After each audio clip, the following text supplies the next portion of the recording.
Shelly, to think that we're here today having this discussion. Welcome to the Potential is Human podcast. This is a very special discussion for me, and I'm so happy to have you on the podcast.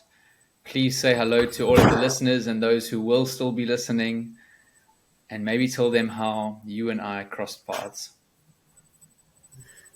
Thank you, Ryan. It's an absolute privilege and honor to be joining you on this podcast today. Ryan and I had the fortunate event about 2 years ago of meeting each other, maybe even a bit longer, about 3 years ago. Yeah.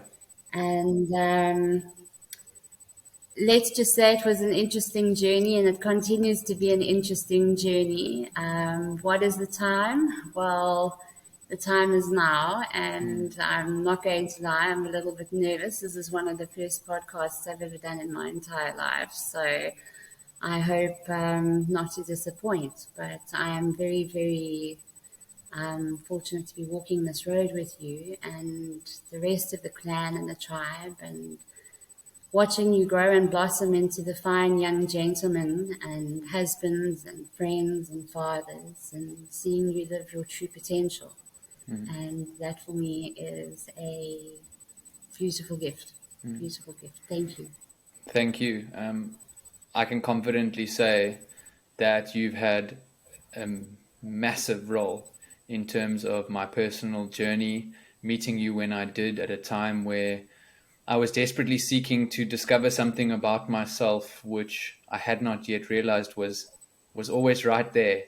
But if it wasn't for you, I wouldn't be able to say it the way I can now, and with the awareness which I can. You do so much for so many people, but not without your own journey of challenges, transformation. Maybe take us back as many years as you choose to, right? Because I had so many questions for you when I first met you about the Shelly that I was getting to know more closely.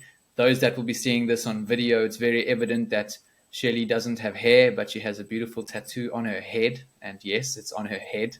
So tell us a little bit about the Shelly that maybe 10 or 15 years ago used to do what she used to do. Well, I'm going to take you a little bit further back than 10 or 15 years, because in the last 6 months, I have been forced to be still and listen and evaluate my potential and my role within the humanitarian work that we've chosen to do at New Eden. And I was born into a cross-cultural marriage in 1973, which was the beautiful time of apartheid in South Africa. And my mom is half colored and Muslim, and my father is Scottish. And growing up, I was fortunate enough to be in an environment where my parents loved each other so much that they were prepared to break all society norms and regulations to have me. The unfortunate thing is that growing up, I never quite felt like I fitted in either side of the family. To the Scottish side of the family, I was considered a half caste in my mind. And to my colored side of the family, I was considered a whitey, which is a narrative that I grew up with.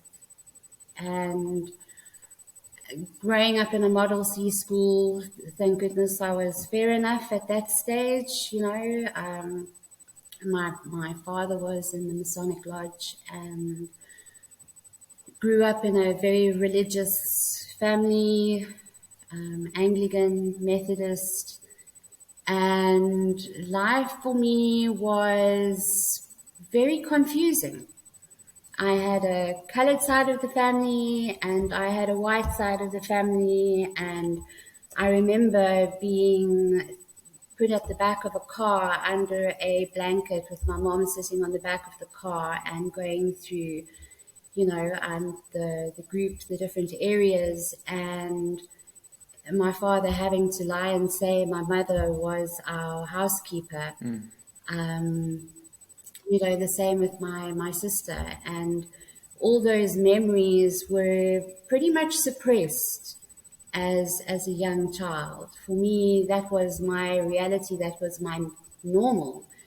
And it wasn't until later on in life where I needed to kind of digest all of this and work out what was it that served me, what did not serve me, being of service to self, who was I, where did I quite fit into this mix, becoming a mother, becoming a wife, being a sister, how do I fit into this? During this time, at the age of 5, I was diagnosed with alopecia areata. It's one of the few dermatological diseases, autoimmune diseases, that there is really no cure for. So my hair started falling out because of stress. And lovely childhood issues as well. A little bit of molestation thrown into the mix. And a student tried to keep the peace. Started my own drug awareness group in high school, together with my husband. We met in high school. Have had 2 children, both premature, both rhesus babies. Obviously, Derek and I were not supposed to have children because of our incompatible blood groups, so we had that as well. And lost my father and my sister to cancer. When Georgia was about to be delivered, found out that I had cancer myself. So I had to go through childbirth and then went through chemo and cone-T biopsy, and eventually weighed 148.6 kilograms. So it was pretty much a slow suicide. Was hijacked in 2009, weighing 148 kilos, and ran for 3 kilometers early hours of the morning and almost died from hypothermia up in Johannesburg, running away from my hijackers. And something shifted,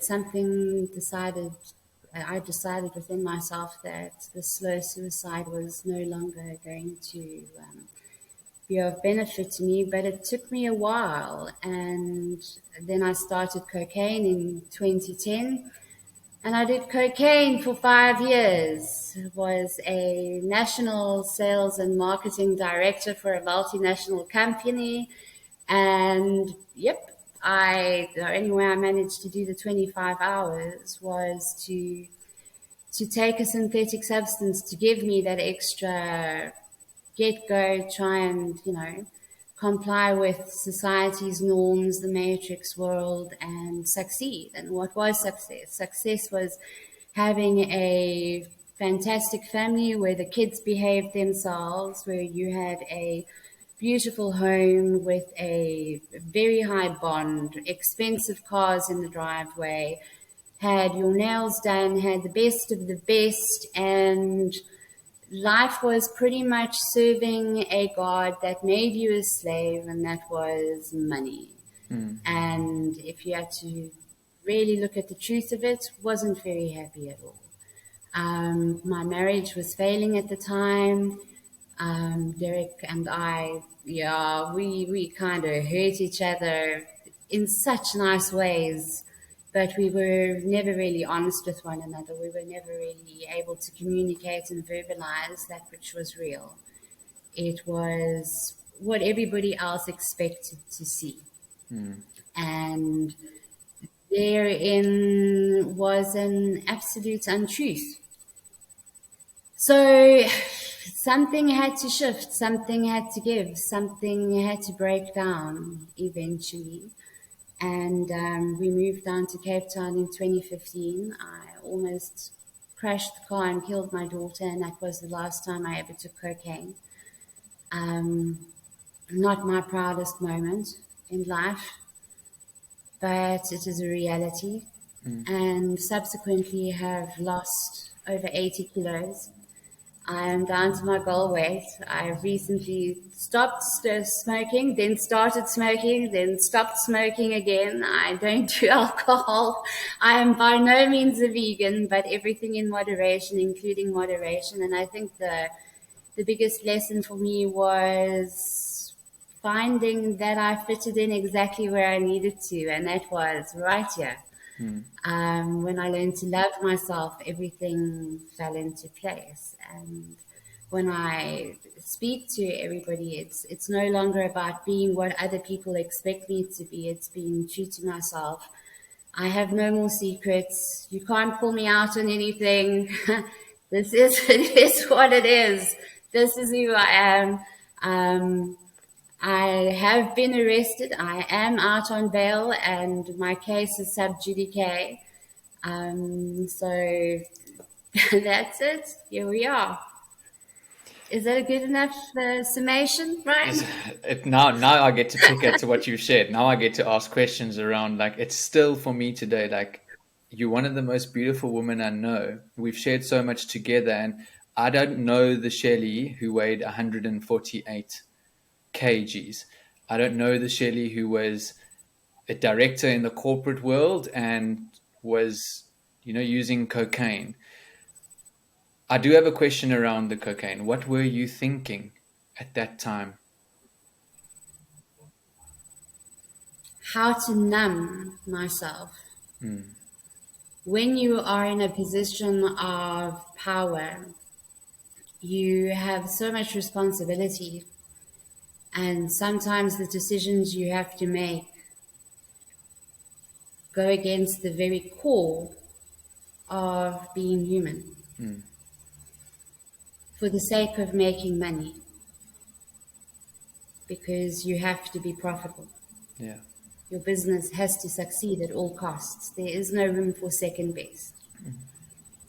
And being a female in a predominantly male world out there, then I felt a little bit inadequate. I felt like I was promoted above my capabilities, so it was my own insecurities.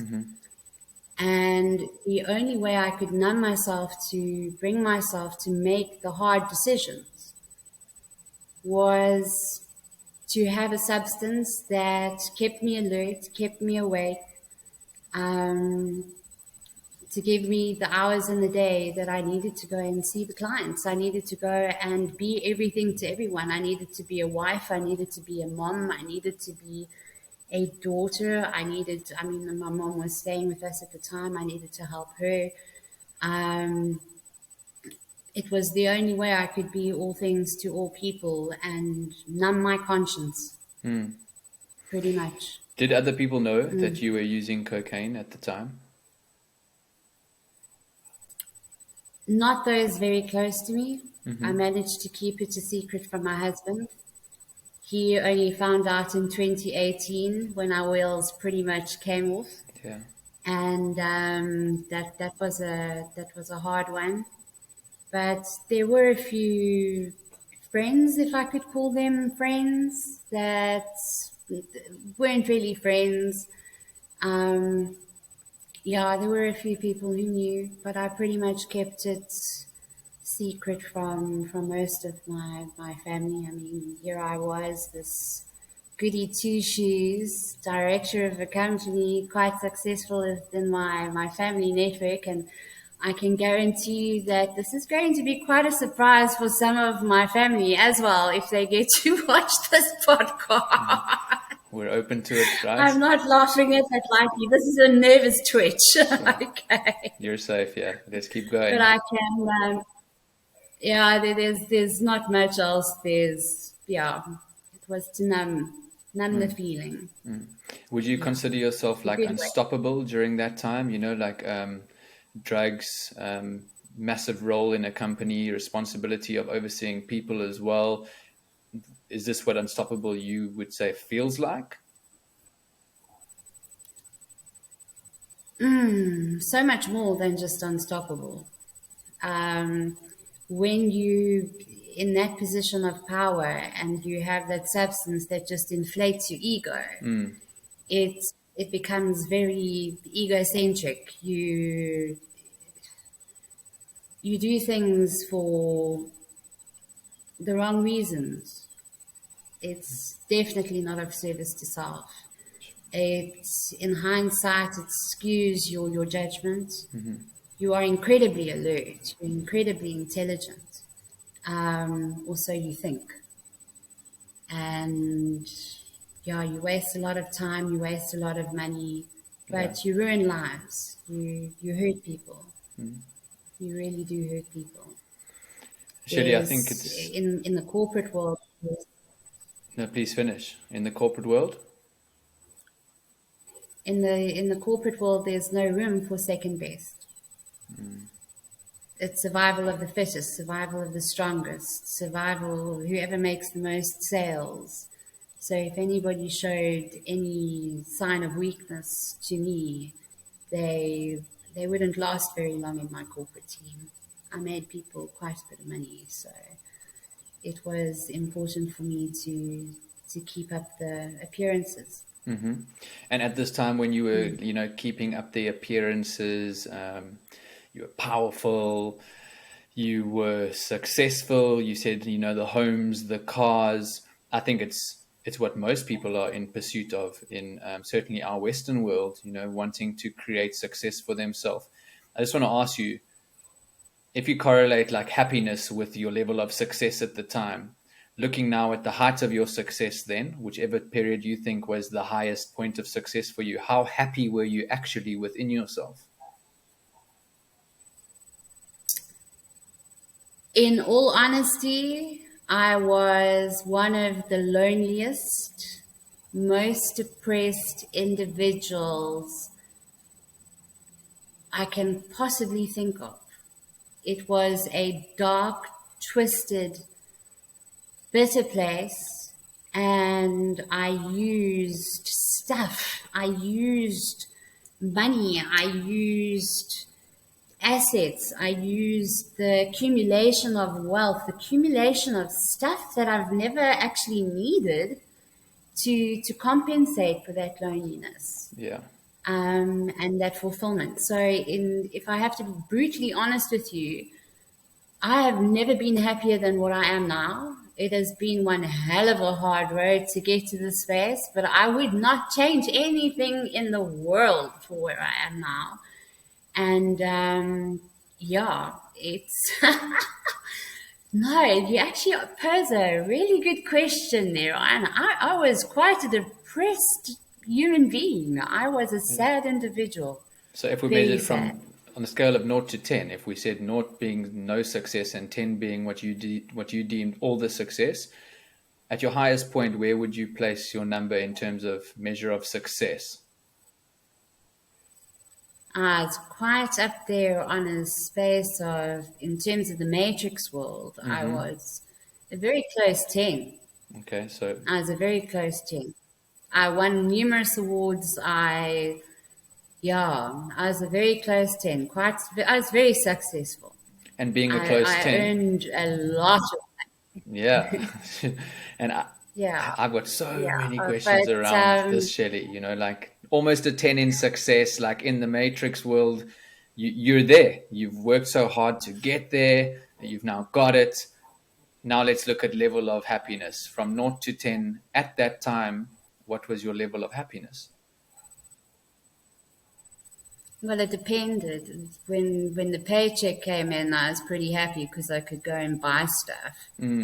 Um, but if you had to take it overall, I hardly saw my family. I hardly saw my kids. I shipped my son off to boarding school. My daughter they were in one for nothing, but they never had a mom.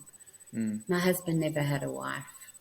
Um, all the things that I hold dear now, if only I could go back and grab some of those moments and replay them. Yeah. Life would, that's my only regret, is that I wished time away. And I wished the nuisance away so that I could focus on being successful, only to realize that rich is the man who is not a slave to a god, that demands all his time. Mm. And making money for me was my God, it was my slave. And on a scale of 0 to, I was maybe a 1 in terms of happy. Yeah. And most of the time I was numb. So, I mean, just what we've That's discussed the right honest now, truth. right? In your journey and that truth of yours, at the height of your success being 1 out of 10 happiness. And you know how deeply passionate I am about this, people who are out there working for the paycheck, just like you did, to be happy momentarily or temporarily, and then, down into that cycle again, and just keeping themselves going, repeat, to find happiness, Rinsing, recycle. misperceived happiness, right? The happiness that is from something outside of us, instead of doing the work and starting to know happiness as your essential nature. What was it other than the accident when you said, potentially, like, you could have had a terrible accident with your daughter? What was the real shifting point where you were like, I can't continue like this and there must be another way? There were quite a few butterfly moments. It it was really I can honestly say it was a medicinal experience, Mm-hmm. in terms of entheogenic medicinal experience that I had, that fundamentally changed my life forever. It's it was an awakening, understanding that there was so much more to life than the rinse and repeat cycle. That there's a thing called philotimo. Mm. It's a Greek word. It means the love, the unconditional love of one another. It's the reverence, humility, and respect that you have for Source. And it's I use Source because I deal with so many people. Some people refer to it as Allah, God, Yeshua. Um, for me, it's Source. It's understanding that I have the divine within me and I'm worth it. I'm worth it. I I have something that is special, and everybody has that gift of philokim, of being able to love one another unconditionally with no judgment. And when I say no judgment, those words are weighted. It is not no judgment full stop. It is, there is no right or wrong, but I seek to understand you. Mm. I seek to empathize, not sympathize. I can walk this road with you. I can't walk it for you.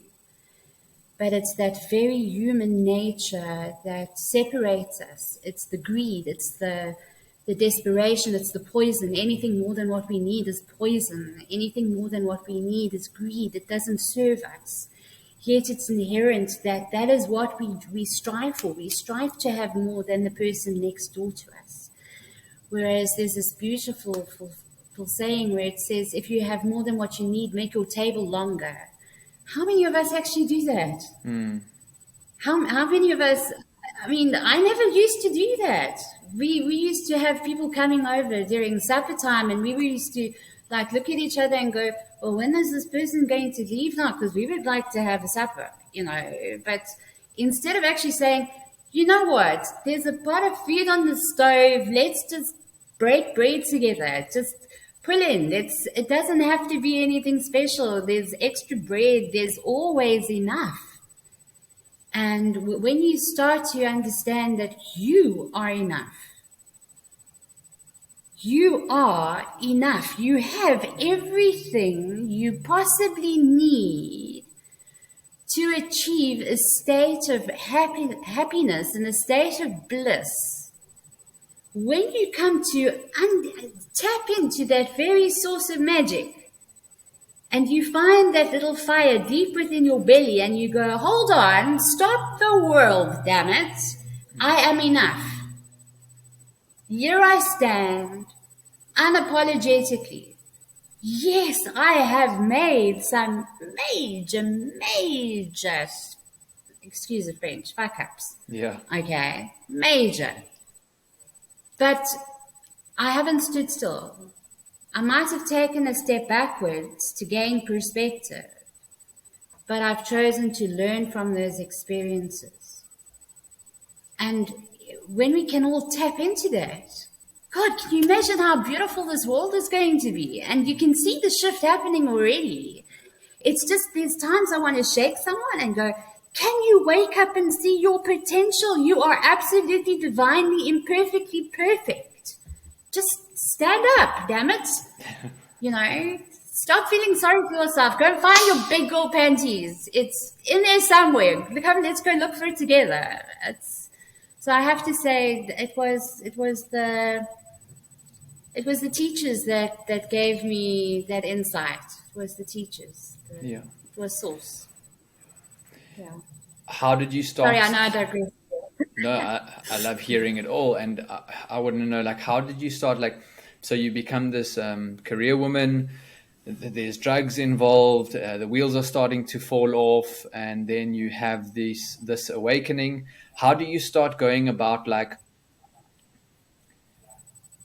detaching from that life, which is like was overly worldly, to like honoring the newfound discovery and understanding of self that you have? You know what, Ryan?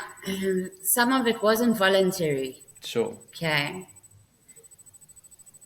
I kept on having this conversation with Source. How am I supposed to walk knowing that everything I need, all I have is all I need?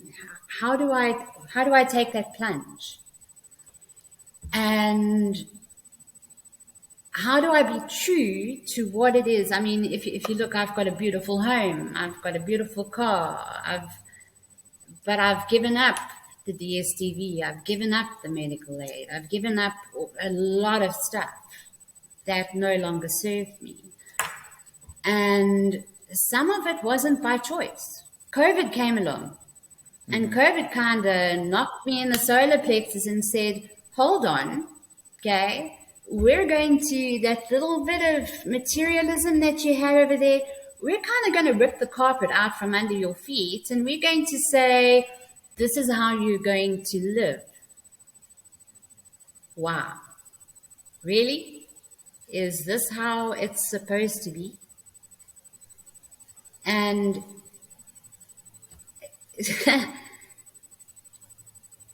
looking back and reflecting, if you told me 2.5 years ago that I'd be sitting in this position now, I'd say you're bloody crazy. There's no hope in hell that I'd possibly want to go down that road. That's you know. And some of my clan or my tribe turn around and say to me, "Why have you chosen such a difficult road?" And my question to them is, "Why do you think I see two roads?" That's brilliant. Some of it wasn't by choice.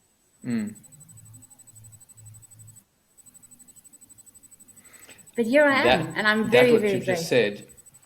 That you've just said, it's never been expressed to me that way before. You know, like, I get it, and I think you know that I get it, because when I met you, you know, it is the only road, and you're on it, and it's taking you where it needs to take you, and you are growing as you need to grow. And I also, you know, understood that we have options. We think we have options, but we don't.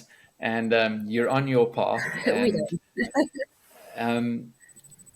yeah, that's extremely well said. Because when you have that courage, and sometimes it's highly uncomfortable to just keep putting one step in front of the other and embrace everything which is either coming together for you and at the same time falling apart for you, it is your highest path.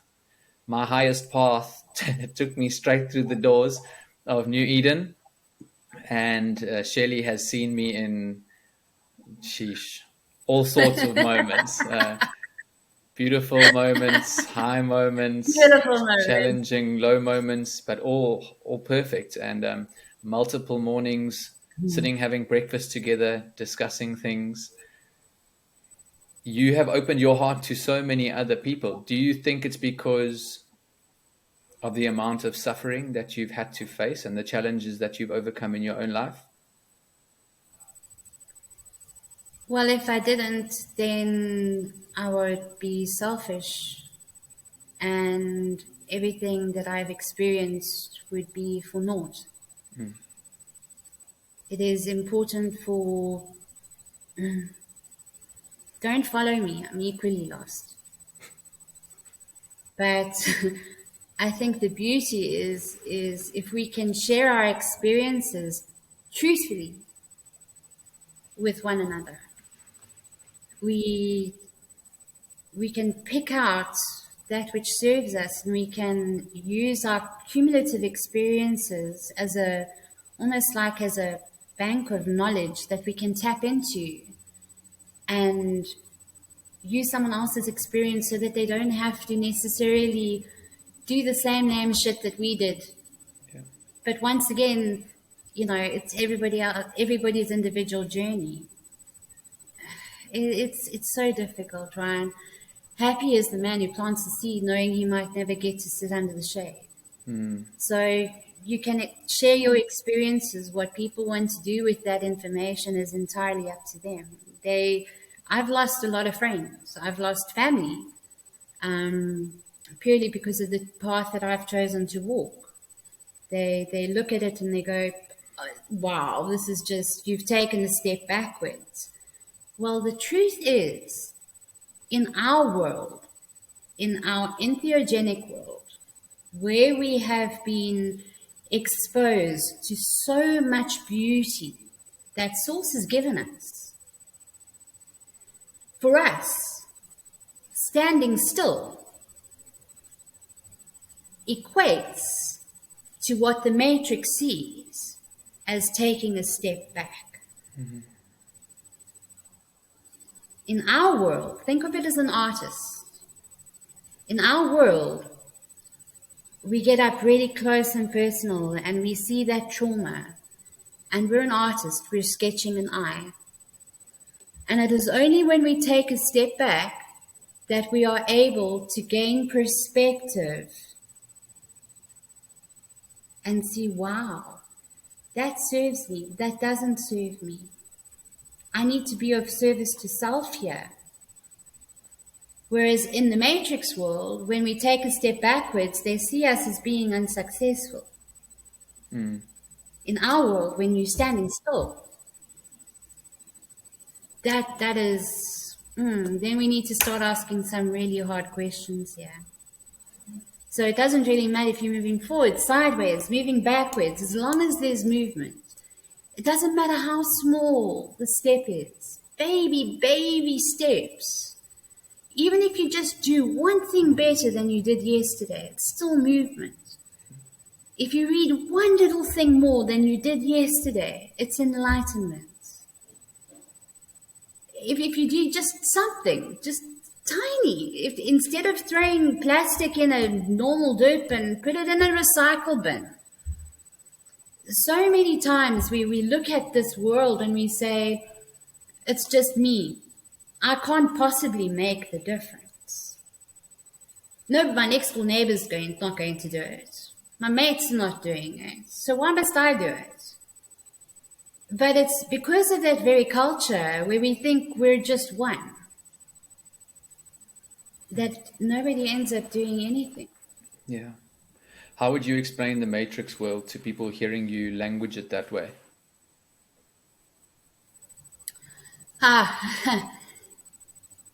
The Matrix world is the rinse and repeat cycle. It is this beautiful prison cell that we find most of us find ourselves in. And we wake up in the morning, we have breakfast if we have time, we brush our teeth, we get dressed for work, we go to work, we do what we need to do at work. We come home, we feed the kids, we watch the TV, we wash the dishes, we have a shower, we go to bed, and guess what? We do that over and over and over and over and over again.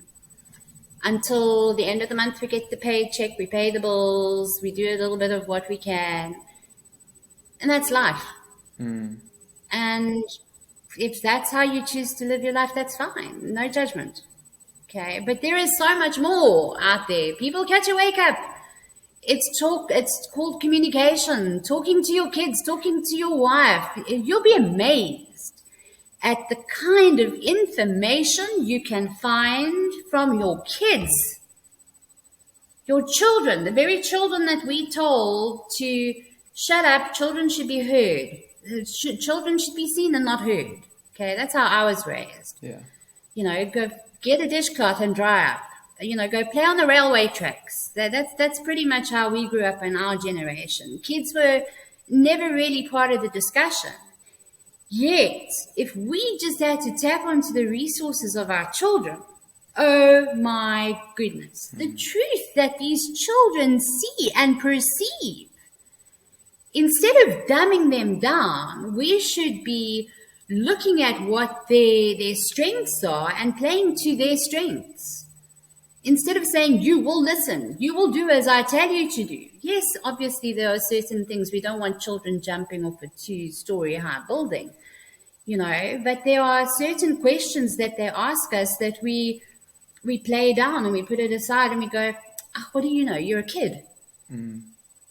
We end up doing that to our spouses. We end up doing that to our siblings, to the very people around us, and everybody is stuck on the phone. We think that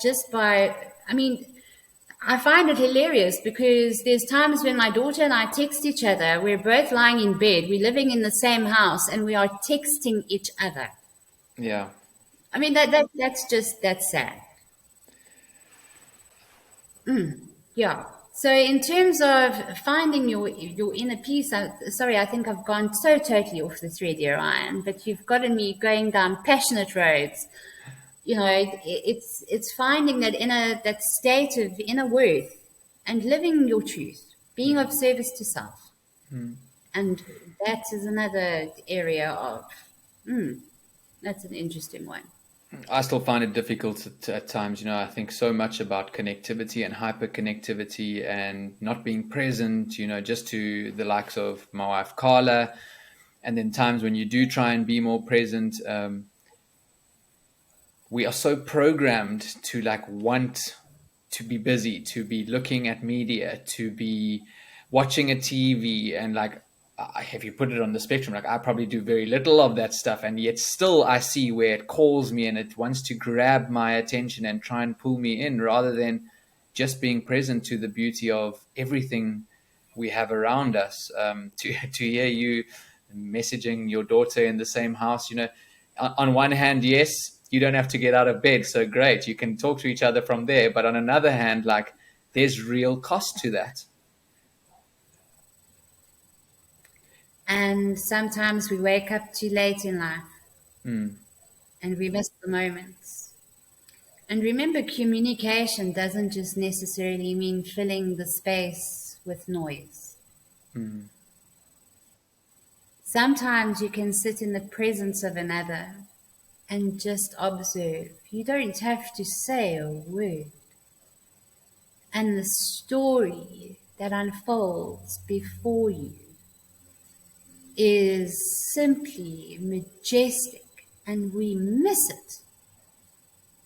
If you just had to go and sit outside in your garden as a spectator and quietly observe how the leaves in the trees sing, how the birds mimic and flow on the waves of the Shakti, the flow, aerodynamics. You see the bees, migrating towards certain flowers. Just watch your dogs, watch your cats, watch how they interact with each other. They're having their own fat party and you are missing it. And, lighting a fire, watch how the flames dance. You don't have to say anything. It doesn't have to be filled with music. That space between one another, the Shakti, that space between you and I is full. Just because we can't see it and can't hear it doesn't mean that it isn't full.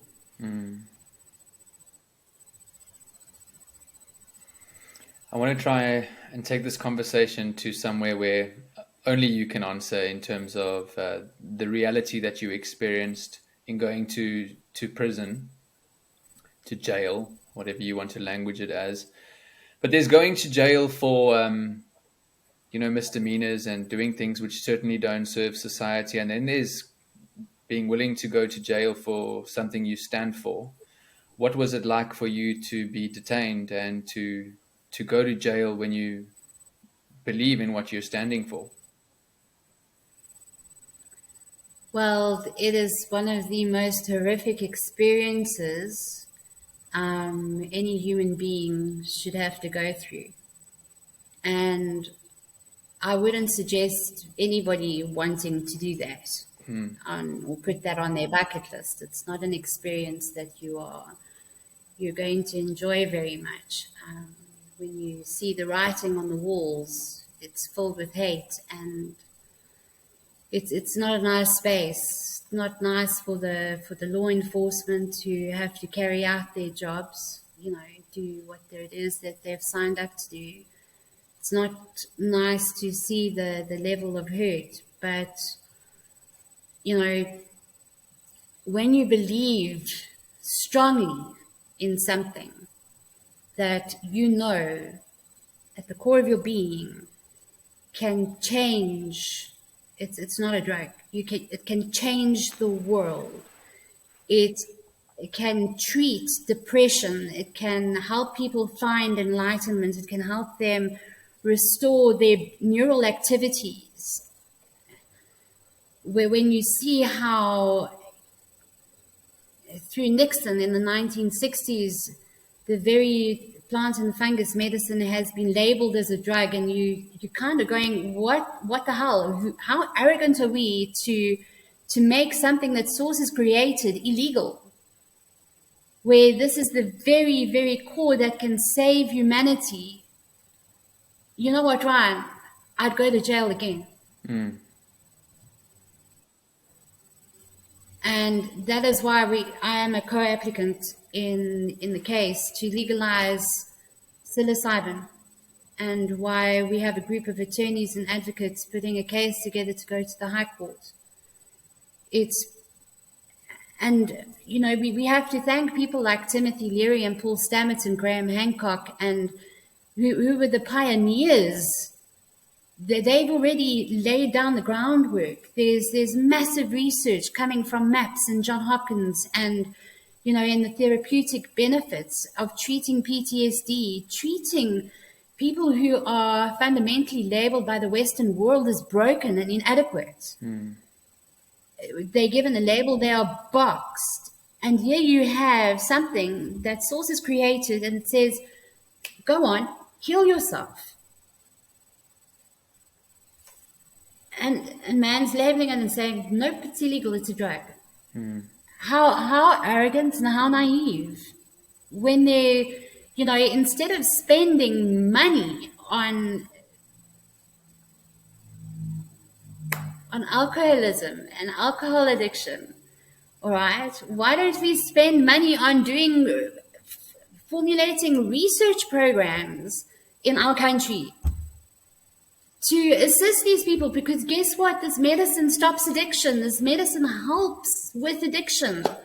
It can save families. It can, legalize it, decriminalize it for the very least, so that the revenue, look at the states. There's certain states with that are doing this, and they're funding education programs. Let's learn from these pioneers. Sorry, I'm crazy. Let's learn from these pioneers. Why do we want to yes, it was worth going to jail, and my attorney will more than likely hate me for saying this, but we need to, we're at such a precipice at the moment that it is imperative that we do this responsibly, that we formulate a structure in such a way that we don't want to be illegal, you know, basically show our legal system the middle finger. We don't want to do that. You know, we want to desensitize our population. We want to desensitize the public. We want to educate the public in terms of the benefits of this medicine, in terms of the teachers, the plants, and the fungus. We need to educate one another. And yeah, I will continue to fight for that and share as much information as I possibly can so that people can be educated. And it remains illegal in our country, and that's why it's imperative for us to make sure that we do what is right so that we can legalize this the proper way. You're incredibly courageous to take it all on. Like, by no means has it been easy, as we've discussed. Like, you've been to jail and you faced that experience. If it were to be legalized in our country and legislation was changed, what do you believe the way forward is then for society in terms of, you use the word responsible, right? Not just young people getting access to certain plant teachers and having a trip, but actually doing beautiful healing work with two words which you taught me about, reverence and respect. You know, from what you know, how would you like to see this going forward? Well, you know, I've been faced with this question: is the death of one worth the life of another? And in this instance, no death is required. Firstly, in terms of these teachers, it should never, ever be taken with any other substance. And pre-integration journey, post-integration imperative. It's once again, it comes down to the very philotimo, the care of another human. And I haven't taken this all on my own. There's a group of us. Monica Cromhout is the mushroom mom. Deep respect. She's been in prison twice. Okay.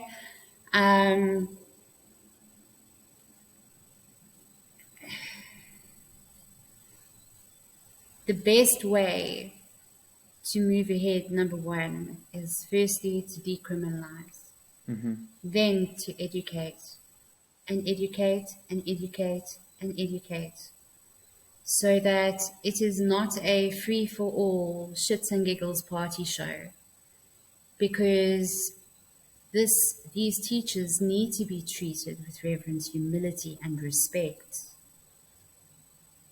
These teachers can change your life. This isn't something you mess around with. This isn't something you mix with alcohol. If you look at the research that has been done in terms of neuroplasticity, the neurogenesis, the way the axioms and the dendrites, the brain rewires itself, the brain starts forging new neural pathways. It's nothing other than absolutely magical. It's nature's remedy. But if we apply consumerism to it, if it just becomes another freely available commodity on the side of the street, then there's going to be a hell of a lot of repercussions. It's irresponsible. So together with, and I feel sorry, I really, really do, because the judicial system, this is one of the fundamental, stumbling blocks that most of them face, especially in terms of cannabis laws. How do we regulate this? Everything needs to be regulated.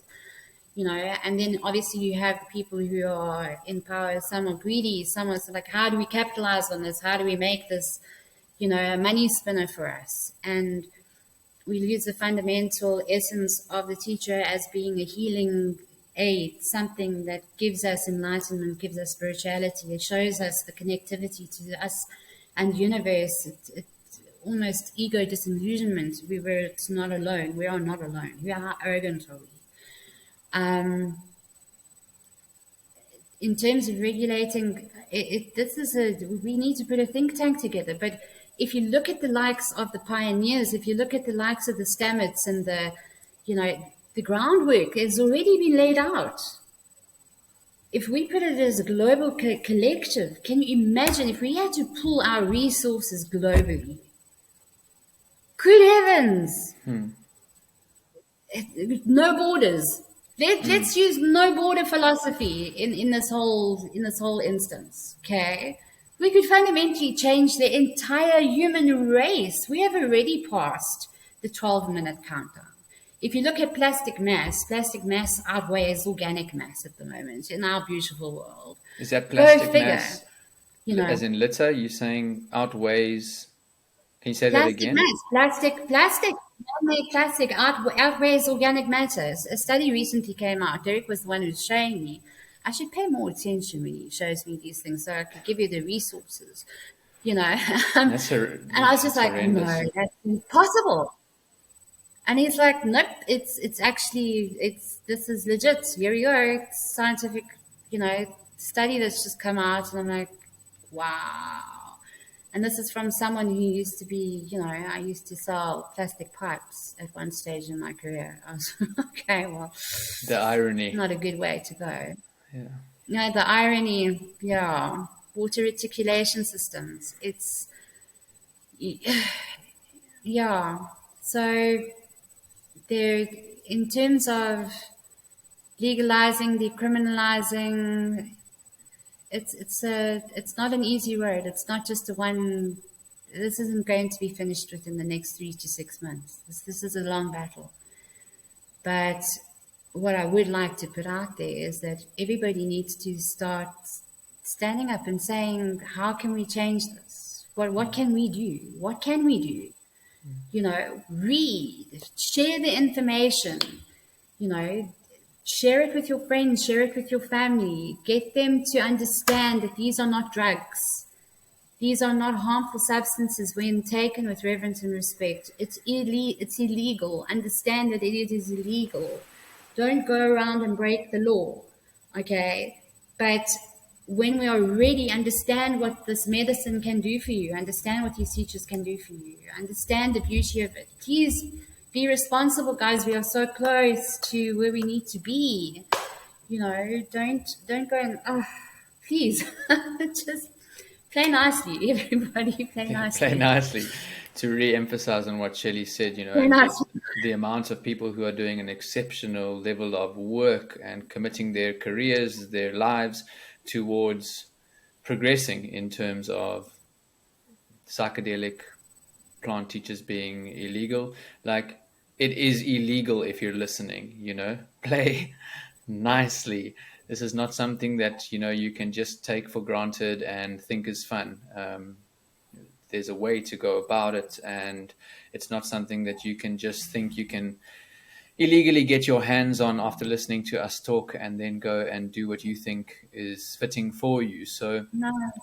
Shelly, do you have any easily accessible resources that you can recommend? I know, like, Fantastic Fungi is an incredible documentary. Any books to people who are listening and are resonating with what you're sharing that they can go and look at and learn more about? There's psychedelic medicine.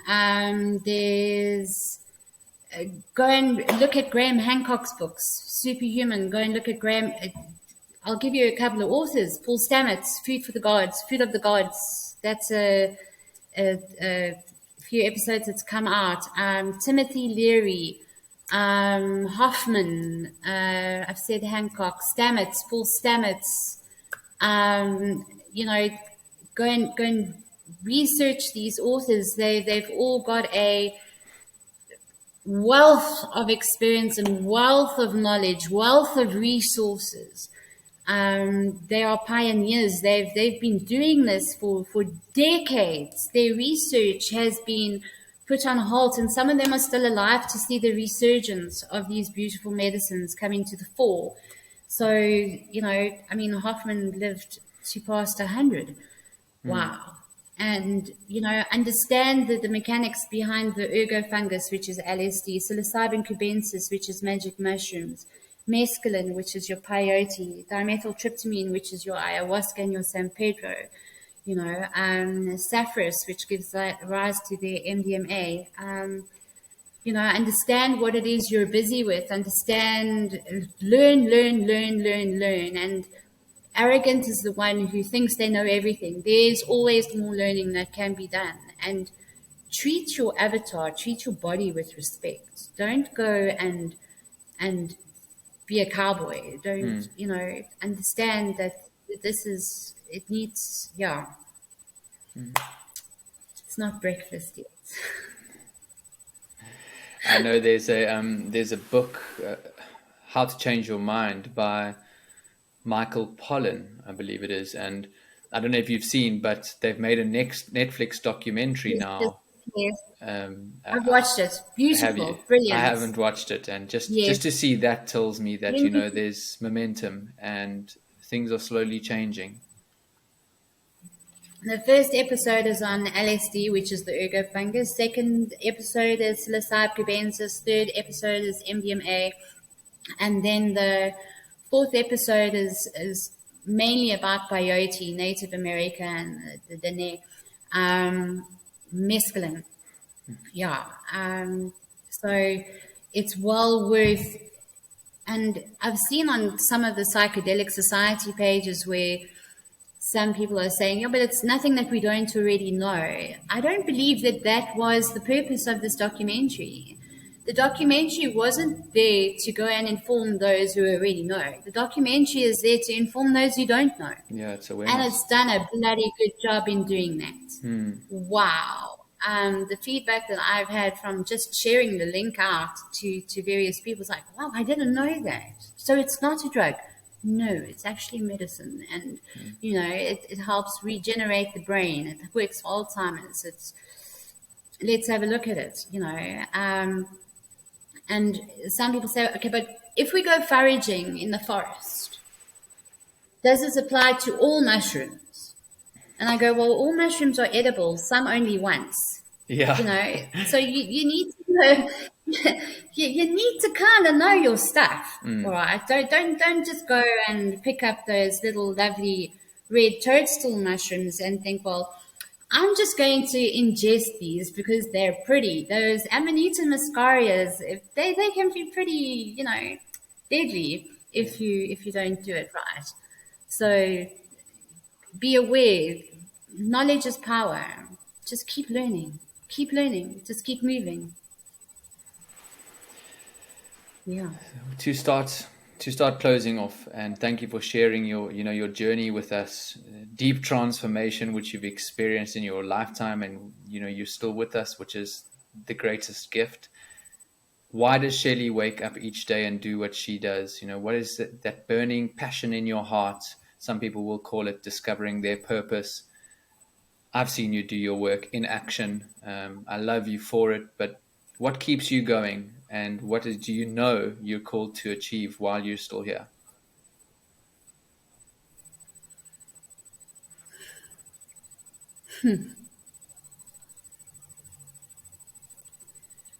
Ryan, it's knowing that every day I am going to meet someone Mm. or someone's going to find me and I'm going to keep my door open and I'm going to be there to listen. Mm. That's my purpose. And I've never been happier in all my life. Don't get me wrong, there are days where my knees wobble and I'm scared shitless and I have very little direction in terms of are we actually doing this? How is this going to work? You know, where you want to try and control everything, and then source throws you this connection and that connection, and then there's a how the hell did this happen? You know, how did we get to this point? How did we suddenly get this advocate coming on board? And how did we even get our attorney coming on board? It's how does this work? And it's having that knowing that it's going to be okay. Yeah. Either way, there's one road, and we've got to walk it. You've got to have the courage. It's when people do nothing that there's a major injustice done. So if you find something that you are passionate about and you believe in, there's one fundamental truth amongst all religions, spiritual paths, and that's do no harm.